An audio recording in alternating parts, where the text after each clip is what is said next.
कहानी की शुरुआत घने जंगल के बीच बने एक पुराने केबिन से होती है, जहां अचानक उस केबिन की खिड़की से एक लड़का जान बचाकर बाहर कूद आया और बिना पीछे मुड़े पूरी ताकत के साथ जंगल की ओर दौड़ पड़ा। उसी समय घर के अंदर से एक चुड़ैल जैसी डरावनी औरत बाहर निकली। उसने वो बंदूक उठा ली। जो लड़का घबराहट में पीछे छोड़ गया था और खून लगे गिलास को जीभ से चाटने लगी। उधर लड़का डर के मारे जंगल में गिरता पड़ता भागता रहा। भागते भागते उसने जल्दी से एक लिफाफा अपने बैग के अंदर छिपा लिया, जैसे वह उसके लिए सबसे कीमती चीज हो। फिर उसके हाथ बार बार खाली कमर की तरफ जा रहे थे। तब अचानक पूरे जंगल में उस औरत की डरावनी हंसी गूंज उठी। उसी पल ऊपर से तेज रोशनी उस पर पड़ी, जिससे उसकी आंखें चौंधी आ गई। फिर उसी रात जंगल में गश्त कर रहे पुलिस ऑफिसर्स ने उस लड़के को ढूंढ निकाला। जब उन्होंने उसे पास से देखा तो उन्होंने पहचान लिया कि वह रॉनी हार्लो था, पर रॉनी बिल्कुल चुप था। उसकी आंखें खाली थीं और वह किसी ट्रांस जैसी हालत में दिख रहा था। इसके बाद कहानी साल 1997 में मार्थ वाइनड नाम के एक छोटे से आइलैंड पर शिफ्ट होती है, जहां नोहा नाम का एक लड़का अपनी मां मार्थ और अपनी छोटी बहन के साथ रहता था। उनका एक सुंदर सा बीच हाउस था जो समुद्र के बिल्कुल पास बना हुआ था, और गर्मियों के मौसम में वे उस घर के कमरे यात्रियों को किराए पर दिया करते थे। उसी सुबह उनके घर एक नई किराएदार आई, जिसका नाम मिस हेल्वसन था। वो सिर से पैर तक काले कपड़ों में थी और उसका लुक बाकी लोगों से बिल्कुल अलग था। उसे देखते ही नोहा के दिल में एक अजीब सा डर बैठ गया, लेकिन उसने इस एहसास को नजरअंदाज किया और वहां से चला गया। जिसके बाद नोहा एक एडिटर से मिलने पहुंचा। दरअसल नोहा अपने पिता की तरह एक फेमस रिपोर्टर बनना चाहता था। इसी वजह से वह अक्सर इस शहर के बारे में लेख लिखा करता था। रोज की तरह इस दिन भी उसने एक लेख लिखा था, और वही लेख उसने एडिटर को पढ़ने दी। वो लेख एक ऐसे आदमी के बारे में थी जो चुपचाप एक औरत पर गंदी नजर रखता था। एडिटर ने कहानी को ध्यान से पढ़ा। शुरुआत में उसे नोहा की लेखन शैली पसंद आई, लेकिन आखिर में उसने कहानी छापने से मना कर दिया। उसने नोहा को समझाते हुए कहा कि यह जगह बहुत सुरक्षित मानी जाती है। लोग यहाँ डरने या घबराने के लिए नहीं, बल्कि शांति, सुकून और आराम के लिए आते हैं। एडिटर ने नोहा की काबिलियत की तारीफ भी की और कहा कि वह सच में अपने पिता की तरह बन सकता है, लेकिन साथ ही उसने सलाह दी कि अगर वह यहाँ अपने लेख छपवाना चाहता है तो उसे हल्की, खुशहाल और सकारात्मक कहानियां लिखनी होंगी। जिसके बाद नोहा एक बेसबॉल मैच खेलने गया। मैच काफी रोमांचक रहा और आखिर में उसकी टीम जीत गई। फिर खेल खत्म होने के बाद वह अपने दोस्तों यूजीन, सैमी और बेन के साथ हंसते बोलते घर लौट रहा था। लेकिन तभी वे एक पुराने और सुनसान घर के पास से गुजरे। वो घर जीन नाम के एक रहस्यमय आदमी का था। उस आदमी को लेकर पूरे इलाके में अजीब अफवाहें फैली हुई थी। कहा जाता था कि साल 1965 में उसकी पत्नी और बच्चे अचानक गायब हो गए थे, लेकिन नोहा को पूरा यकीन था कि उन लोगों की हत्या हुई थी और उनकी लाशें अब भी उसी जमीन में कहीं दबी हुई हैं। फिर नोहा ने दोस्तों से कहा कि अगर वे वहां जाकर जांच करें तो उसे अखबार के लिए एक बड़ी खबर मिल सकती है। ये सुनते ही उसके दोस्त नाराज हो गए। वे जानते थे कि नोहा की जिज्ञासा अक्सर उन्हें मुसीबत में डाल देती है। उन्होंने उसे समझाने की कोशिश की, लेकिन नोहा अपनी बात पर अड़ा रहा। आखिर में वे सब अनमने मन से उसके साथ जाने के लिए तैयार हो गए। फिर वे चुपचाप जीन के घर के पास पहुंचे और दबे पांव अंदर घुस गए। तभी उन्होंने देखा कि जीन जमीन खोद रहा था। उसके हाथों की हरकतें और उसकी बेचैनी देखकर बच्चों का शक और भी गहरा हो गया। अब जैसे ही जीन वहां से हटा, चारों बच्चे तेजी से खलिहान के अंदर घुस गए। खलिहान के अंदर नोहा को एक पुराना जंग लगा बॉक्स दिखा। वो उसे देखकर उत्साहित हो गया और उसे खोलने ही वाला था कि अचानक बाहर से आहट सुनाई दी। घबराकर सभी बच्चे वहीं छिप गए और अपनी सांसें थाम ली। उसी पल नोहा को याद आया कि उसका बैग तो बाहर ही रह गया था। उसका दिल बैठ सा गया, लेकिन तभी जीन वहां आ गया। उसे देखते ही सभी लोग बिना पीछे मुड़े पूरी तेजी से वहां से भाग निकले। फिर उस रात बेन अपनी बीच डेट पर गया, जहां उसकी मुलाकात एली नाम की एक लड़की से हुई। दोनों समंदर के किनारे बातें करते हुए टहल रहे थे। तभी दूर से काले कपड़ों में एक रहस्यमय शख्स उन्हें लगातार देखता हुआ नजर आया। फिर बेन और एली पानी में तैरने चले गए। तभी दोनों की नजर उस काले कपड़ों वाली आकृति पर पड़ी। तब अचानक वह शख्स भी पानी में कूद गया और अगले ही पल उसने एली को पकड़ लिया और उसे जबरदस्ती पानी के नीचे खींचने लगा। बेन यह सब देखकर घबरा गया और एली को बचाने के लिए तुरंत पानी के अंदर गया, लेकिन तभी उस औरत ने एली को छोड़ दिया और बेन को पकड़ लिया। उसी पल पानी के अंदर से एक तेज रोशनी निकली, जिससे सब कुछ चमक उठा। उस रोशनी की वजह से एली किसी तरह खुद को छुड़ाने में कामयाब हो गई और बाहर निकल आई। अगली सुबह नोहा जब घर से बाहर निकला तो वह चौंक गया, क्योंकि उसका बैग बाहर ही रखा हुआ था। ये वही बैग था जो वह पिछली शाम जीन के घर के पास भूल आया था। उसने जब बैग खोला तो उसके अंदर एक पुरानी किताब रखी हुई थी जो साफ तौर पर जीन की तरफ से छोड़ी गई थी। ये देखकर नोहा के मन में अजीब सा ख्याल आया कि शायद जीन उतना बुरा इंसान नहीं है जितना लोग उसे समझते हैं। यही सोचकर नोहा बेन के घर की तरफ चल पड़ा। वहां पहुंचकर उसने देखा कि बेन की मां एक पुलिस ऑफिसर से बात कर रही थी, जहां ऑफिसर उसे बोल रहा था कि बेन ठीक है और वह सिर्फ डूबने के डर की वजह से सदमे में है। लेकिन नोहा को यह बात बिल्कुल सही नहीं लगी, इसलिए वह उससे मिलने चला गया। जब उसने बेन से बात करने की कोशिश की तो बेन बिल्कुल चुप रहा। वो तो नोहा के सवालों का जवाब भी नहीं दे रहा था और उल्टा उसकी आंखों में वही अजीब सा खालीपन था जो कहानी की शुरुआत में रॉनी की आंखों में दिखाई दिया था। इसके बाद नोहा ने एली से बात की। एली अब भी डरी हुई थी और बार बार कांप रही थी, पर उसने नोहा को पूरी घटना विस्तार से बताई। एली की बातों को सुनकर नोहा को यकीन होने लगा कि यह कोई साधारण हादसा नहीं था। नोहा ने कहा कि उन्हें यह सब पुलिस को बताना चाहिए, लेकिन एली की आंखों में बेबसी आ गई। उसने बताया कि उसने पहले ही सब कुछ बताने की कोशिश की, लेकिन किसी ने उसकी बात पर भरोसा नहीं किया। यह सब सुनकर नोहा सच्चाई जानने के लिए बीच पर गया। तभी उसे वहां काले कपड़े का एक टुकड़ा मिला। दूर उसे मिस हेल्वरसन भी दिखाई दी। इसके बाद नोहा सीधे जीन के घर पहुंचा। उसने पहले बैग लौटाने के लिए उसका धन्यवाद किया और फिर पिछली रात चुपके से अंदर घुसने के लिए माफी भी मांगी। थोड़ी बातचीत के बाद नोहा को पता चला कि जीन पहले एक पुलिस अफसर रह चुका था। यह सुनकर नोहा की उम्मीद जगी। उसने जीन से मदद मांगी और समुद्र में हुई पूरी घटना उसे बता दी, लेकिन जीन ने उसकी बातों को बेकार की कल्पना कहकर टाल दिया और बिना कुछ और सुने उसने उसके मुंह पर दरवाजा बंद कर दिया। जिसके बाद नोहा घर लौट आया, जहां मार्थ ने उसके लिए खाना तैयार किया था। उसने नोहा से कहा कि वह यह खाना चुपचाप मिस हेल्वरसन के कमरे के दरवाजे के बाहर रखते। नोहा का मन तो नहीं था, लेकिन वो चुपचाप प्लेट लेकर ऊपर चला गया। जब नोहा मिस हेल्वरसन के दरवाजे के पास पहुंचा तो अंदर से अजीब सी बड़बड़ाहट सुनाई देने लगी। जिज्ञासा के मारे उसने धीरे से चाकू लिया और दरवाजे के नीचे की दरार से झांकने की कोशिश करने लगा। उसी पल उसे एहसास हुआ कि मिस हेल्वरसन अंदर से उसे ही घूर रही थी। ये देखते ही नोहा के शरीर में सिहरन दौड़ गई और डर के मारे वह प्लेट वहीं छोड़कर तेजी से वहां से भाग गया। उधर जीन अपने घर में अकेला बैठा पुराने वीडियो देख रहा था। स्क्रीन पर उसका परिवार नजर आ रहा था। उन पलों को देखकर जीन की आंखें भर आईं और उसका चेहरा उदास हो गया। तभी उसने टीवी ऑन किया। खबरों में बेन के डूबने की घटना दिखाई जा रही थी। ये खबर देखते ही जीन बेचैन हो उठा। फिर अगले दिन बेसबॉल मैच के दौरान नोहा बहुत गुस्से में था। उसका ध्यान खेल में नहीं लग रहा था और एक फैसले को लेकर उसकी अंपायर से बहस हो गई। माहौल बिगड़ता देख जीन वहां पहुंचा। उसने नोहा को शांत किया और उसे खेलने के कुछ तरीके बताए। जाते जाते जीन ने कहा कि वो बेन से भी बात करेगा। ये सुनकर नोहा को पहली बार थोड़ी उम्मीद महसूस हुई। मैच के बाद नोहा जीन को बेन के पास ले गया। बेन अभी ट्रांस जैसी हालत में था। जब जीन ने उससे समुद्र की घटना के बारे में पूछा तो बेन ने सपाट लहजे में कहा कि वह लहरों की वजह से खींच गया था। उसने पानी के अंदर दिखाई दी तेज रोशनी का जिक्र तो किया, लेकिन उस बूढ़ी औरत के बारे में कुछ भी नहीं बताया। ये सुनकर जीन ने बेन की बातों को ज्यादा गंभीरता से नहीं लिया और इसे एक सामान्य हादसा मानकर नजरअंदाज कर दिया। ये देखकर नोहा को गुस्सा आ गया। उसने जीन से कहा कि बेन झूठ बोल रहा है और कुछ छिपा रहा है, लेकिन जीन ने समझाते हुए कहा कि अगर किसी ने बेन को पकड़ा होता तो उसके शरीर पर चोट या संघर्ष के निशान जरूर होते। इसके बाद कहानी उस रात की तरफ शिफ्ट हो जाती है जब कुछ यंगस्टर्स बीच पर पार्टी कर रहे थे। उसी भीड़ में एक लड़के की नजर एक बेहद खूबसूरत लड़की पर पड़ी। वो लड़की भी उसे देखकर मुस्कुराई मुस्कुरा रही थी और साफ तौर पर उसमें दिलचस्पी दिखा रही थी। कुछ देर बाद वह लड़की उसे पार्टी से दूर जंगल की तरफ ले जाने लगी। वो जगह नो मैनस लैंड के नाम से जानी जाती थी। लड़का वहां जाने से हिचक रहा था क्योंकि उसे पता था कि यह इलाका प्रतिबंधित है और दूसरे विश्व युद्ध के समय यहाँ बमों का परीक्षण हुआ करता था। लेकिन लड़की ने उसकी बातों को अनदेखा कर दिया और मुस्कुराते हुए उसका हाथ पकड़कर जबरदस्ती उसे उस अंधेरे इलाके की तरफ ले गई। लेकिन कुछ ही देर बाद अचानक जंगल के अंदर से लड़के की डरावनी चीखें गूंज उठी। उसी पल एक जोरदार धमाका हुआ जिससे पूरी जगह हिल गई और एक रोशनी आसमान तक दिखाई दी। और अगली सुबह नोहा ने यह खबर टीवी पर देख ली, जहां रिपोर्टर बता रहा था कि घायल लड़के का नाम केविन है और वह किसी तरह जिंदा बच गया है। तभी टीवी स्क्रीन पर केविन की झलक दिखाई गई। उसकी आंखें बिल्कुल खाली थी, चेहरे पर कोई भाव नहीं था। वह बिल्कुल वैसे ही देख रहा था जैसे बन और उससे पहले रोनी देखा करते थे। ये देखकर नोहा को यकीन हो गया कि यह सब सिर्फ हादसे नहीं है बल्कि किसी डरावनी चीज का काम है। उसने बिना देर किए यह सारी बातें जीन को जाकर बता दी। नोहा की बातें सुनते ही जीन का चेहरा गंभीर हो गया। अब उसे भी यकीन होने लगा कि कुछ बहुत गलत हो रहा है। उसने फैसला किया कि सच्चाई जानने के लिए उन्हें नो मैनस लैंड जाना होगा। नो मैनस लैंड पहुंचकर जीन जमीन पर पड़े पैरों के निशान ध्यान से देखने लगा। उसकी नजरें हर छोटी छोटी बात पर थी, जबकि नोहा उसके पीछे पीछे चलता रहा। जब वे विस्फोट वाली जगह पर पहुंचे तो नोहा शॉक रह गया क्योंकि जमीन पर उसे काले कपड़े का एक छोटा सा टुकड़ा पड़ा मिला। वो टुकड़ा बिल्कुल वैसा ही था जैसा उसे पहले बीच पर मिला था। जिसके बाद नोहा ने यूजीन और सैमी से मुलाकात की और उन्हें यह सब सबूत दिखाए। इससे यह साफ हो गया कि आइलैंड पर सच में एक चुड़ैल मौजूद है। फिर नोहा चुड़ैलों पर रिसर्च करने लगा, जहां उसे पता चला कि चुड़ैलों को जिंदा रहने के लिए बच्चों की जरूरत होती है। अगर वे ऐसा ना करें तो वे कमजोर हो जाती हैं या मर भी सकती हैं। और उसने यह भी जाना कि वे आम लोगों की तरह दिखने के लिए अपना रूप भी बदल सकते हैं। बाद में नोहा ने जीन को अपने दोस्तों से मिलवाया। पहले वे डर गए, लेकिन नोहा ने बताया कि जीन बुरा इंसान नहीं है। फिर सभी ने मिलकर चुड़ैल के बारे में चर्चा की। उन्होंने समझा कि पिछली रात हुआ विस्फोट चुड़ैल की गलती की वजह से हुआ था। साथ ही उन्होंने यह भी सोचा कि चुड़ैलों को कैसे मारा जा सकता है। लेकिन एक सवाल सबको परेशान कर रहा था, अगर चुड़ैल को बच्चों की जरूरत थी तो वह उन्हें मारने के बजाय बेहोशी जैसी हालत में घर क्यों भेज रही थी। इस पर जीन ने एक अंदाजा लगाया। उसने कहा कि शायद वह पहले ही कई बच्चों को गायब कर चुकी है और अब लोगों का शक बढ़ने की वजह से छुपकर काम कर रही है। और उसने यह भी बोला कि विस्फोट में वह घायल भी हुई होगी। इसलिए उसने बच्चों से कहा कि वे किसी ऐसे इंसान पर नजर रखें जिसके शरीर पर जलने के निशान हो, क्योंकि वही चुड़ैल हो सकती है। जीन की यह बात सुनते ही नोहा के दिमाग में एक नाम गूंज उठा, मिस हेल्वसन, क्योंकि उसका अजीब व्यवहार, काले कपड़े और रहस्यमयी नजरें, अब सब कुछ साफ लगने लगा। नोहा को यकीन होने लगा कि चुड़ैल वही हो सकती है। उसी शक के चलते जब मिस हेल्वसन घर छोड़कर बाहर गई तो नोहा ने मौका देखा और वह चुपचाप उसके कमरे में घुस गया और चारों तरफ तलाश करने लगा। तभी उसकी नजर एक कागजों के ढेर पर पड़ी, जहां कई बच्चों के नाम और उनकी जन्मतिथियों की एक सूची लिखी हुई थी। नोहा का दिल तेजी से धड़कने लगा क्योंकि उस सूची में उसके दोस्तों के नाम भी शामिल थे। ये सब देखकर नोहा सीधे अपने दोस्तों से मिलने गया। उसने यूजीन और सैमी को सारी बात बताई और समझाया कि शहर में जितनी भी अजीब और डरावनी घटनाएं हुई थी वे सब मिस हेल्वसन के आने के बाद ही शुरू हुई थी। अब बच्चों को भी यकीन हो गया कि वही चुड़ैल है। फिर सबने मिलकर फैसला किया कि वे कैमरे के साथ उसका पीछा करेंगे और उसे हाथ पकड़ेंगे। थोड़ी देर बाद उन्होंने देखा कि मिस हेल्वसन घर से निकलकर एक बच्चों के थिएटर की तरफ जा रही है। ये देखकर उनके होश उड़ गए। उन्हें लगा कि वह यहाँ एक साथ कई बच्चों को अगवा करने वाली है। तभी नोहा ने देखा कि मिस हेल्वसन एक बच्चे को छूने वाली है। उसने तुरंत उसे धक्का दे दिया और दोनों स्टेज पर गिर पड़े, जहाँ बहुत सारे लोग मौजूद थे। फिर यूजीन ने उस पर पवित्र पानी फेंका, लेकिन उस पर कोई असर नहीं हुआ। तब जॉन ने सबके सामने कहा कि यह औरत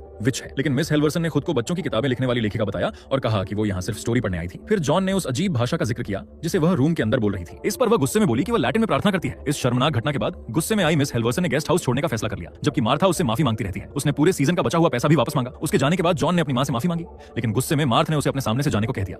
इसके बाद जॉन सीधे जीन के घर पहुंचा और आज जो कुछ भी हुआ था सब उसे बता दिया। जीन गंभीर आवाज में उसे समझाता है कि झूठा आरोप किसी की जिंदगी हमेशा के लिए बर्बाद कर सकता है। तब जॉन ने अपने पिता के बारे में बताया। उसने कहा कि उसके पिता एक पत्रकार थे जो सच्ची कहानियों की तलाश में दुनिया भर में घूमते रहते थे, पर आखिरी रिपोर्टिंग के दौरान उनका एक्सीडेंट हो गया था, जिसकी वजह से उनकी मौत हो गई। वह कहता है कि वो अपने पिता की तरह सच को सामने लाना चाहता है, लेकिन शायद वह गलती कर बैठा है। जॉन की बात सुनकर जीन भी चुप हो गया। थोड़ी देर के बाद उसने भी अपनी स्टोरी सुनानी शुरू की। उसने बताया कि उसका बेटा जो आज 34 साल का होता, उसे 5 साल की उम्र में उसकी आंखों के सामने से अगवा कर लिया गया था। उस समय उसने उसका पीछा करने की कोशिश भी की, लेकिन रास्ते में उसका एक्सीडेंट हो गया। उसके बाद से उसका बेटा कभी नहीं मिला। जीन ने आगे बताया कि इस घटना के बाद उसकी पत्नी भी उसे छोड़कर चली गई थी और पिछले 30 सालों से वह अकेला ही अपने बेटे को ढूंढ रहा है। उस पल दोनों के बीच एक गहरा सन्नाटा छा जाता है, क्योंकि दोनों ही किसी न किसी तरह अपने जीवन में किसी ऐसे सच का बोझ उठाए हुए थे जो कभी उन्हें चैन से जीने नहीं देता था। खैर, अगली सुबह जॉन और जीन पुलिस चीफ और एडिटर से मिलते हैं। वे जानते थे कि विच की बात कोई नहीं मानेगा, इसलिए उन्होंने सीधे यह कहने के बजाय समझाया कि शहर में कोई शिकारी मौजूद है जो बच्चों को निशाना बना रहा है। लेकिन पुलिस चीफ कहता है कि हर साल इस आइलैंड पर बच्चे या तो समुद्र में डूब जाते हैं या फिर नो मैंस लैंड में हादसों का शिकार हो जाते हैं। उसके मुताबिक ये सभी घटनाएं दुर्भाग्यपूर्ण जरूर थी, लेकिन यह आम मानी जाती थी। जीन ने बच्चों के अजीब व्यवहार जैसे उनकी खाली आंखें और काले कपड़ों के टुकड़े जैसे सबूत सामने रखे, फिर भी किसी ने उनकी बातों को गंभीरता से नहीं लिया। आखिर में जॉन ने हिम्मत करके कहा कि इसके पीछे कोई आम इंसान नहीं बल्कि एक विच है। ये सुनते ही रूम में बैठे बड़े लोग हंसने लगे। उनके लिए यह सिर्फ एक बच्चे की कल्पना थी, लेकिन जॉन और जीन जानते थे कि सच्चाई इससे कहीं ज्यादा डरावनी है। इसके बाद जॉन भारी मन से घर की तरफ लौटने लगा, लेकिन तभी उसकी नजर यूजीन की साइकिल और उसके बैग पर पड़ती है। ये देखते ही जॉन के दिल में घबराहट दौड़ गई। उसने आसपास आवाज लगाई, लेकिन कोई जवाब नहीं मिला, इसलिए वह जंगल की तरफ बढ़कर उसे ढूंढने लगता है। थोड़ी ही देर में उसे यूजीन मिल जाता है। यूजीन हांफती हुई आवाज में बताता है कि किसी अनजानी चीज ने उसका पीछा किया था। तभी उसने कांपते हाथ से दूर जंगल की तरफ इशारा किया। जॉन ने उधर देखा तो उसकी रूह कांप गई, क्योंकि वहां काले कपड़े में लिपटी एक आकृति खड़ी थी, जिसने चेतावनी दी कि जहां उसका काम नहीं है वहां दखल न दे। डर के मारे दोनों लड़के तुरंत जंगल से भागते हैं और अपनी साइकिलों तक पहुंचते हैं।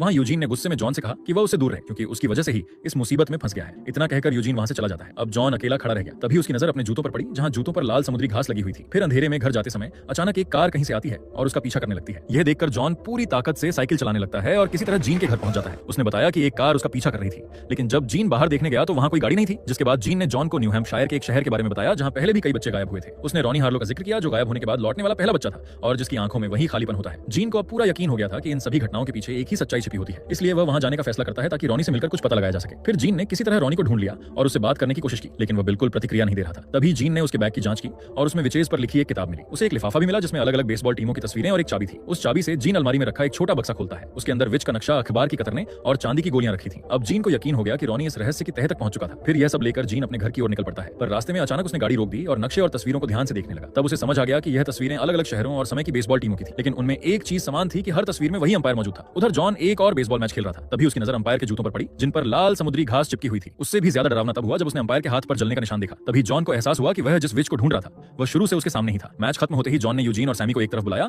और उन्हें सब कुछ बता दिया। उसने साफ कहा कि अंपायर ही वह विच है। सैमी को यह बात मजाक लगी, लेकिन यूजीन ने उस पर भरोसा किया क्योंकि वह खुद विच का सामना कर चुका था।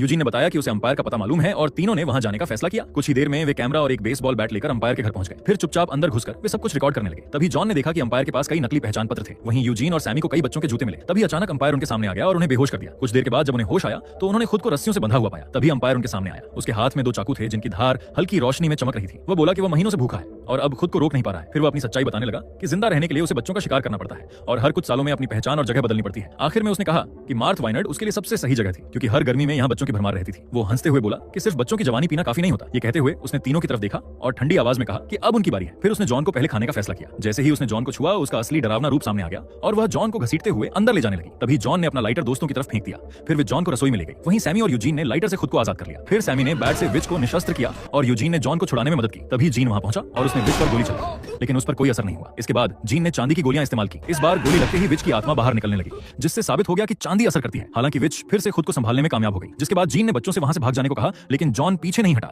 और उसके साथ तहखाने में चला गया। तभी अचानक विच अंधेरे से निकलकर आई और उसने जीन को दूर फेंक दिया। ये देखकर जॉन ने फर्श पर पड़ा हथियार उठाने की कोशिश की, लेकिन विच ने उसे भी दूर फेंक दिया। फिर उसने जॉन को हवा में उठा लिया और उसकी आत्मा खींचने लगी। तभी जीन ने गोली चलाई और विच को पीछे हटने पर मजबूर कर दिया। इसके बाद जीन ने लगातार गोलियां चलाई, जिससे विच के अंदर कैद सारी आत्माएं आजाद हो गई। आखिर में वो विच मर गई और सभी आत्माएं बच्चों के पास लौट गए। कुछ समय बाद जॉन ने जीन पर एक सच्ची कहानी लिखी ताकि शहर में फैली गलत अफवाहें खत्म हो सकी। फिर उसने ये कहानी एडिटर को दिखाई, जो इस लेख से बहुत प्रभावित हुआ और उसे छापने के लिए तैयार भी हो गया। बाद में जॉन जीन से मिलने गया। जीन ने लेखक के लिए उसका धन्यवाद किया और बताया कि कई बच्चे अब नॉर्मल हो चुके हैं। फिर कहानी के अंत में रिटायर हो चुका जीन अपनी एक्स वाइफ से मिलने पहुंचा, इस उम्मीद के साथ कि वो अपने टूटे रिश्ते को फिर से जोड़ सके। और इसी के साथ ये फिल्म यहीं खत्म होती है।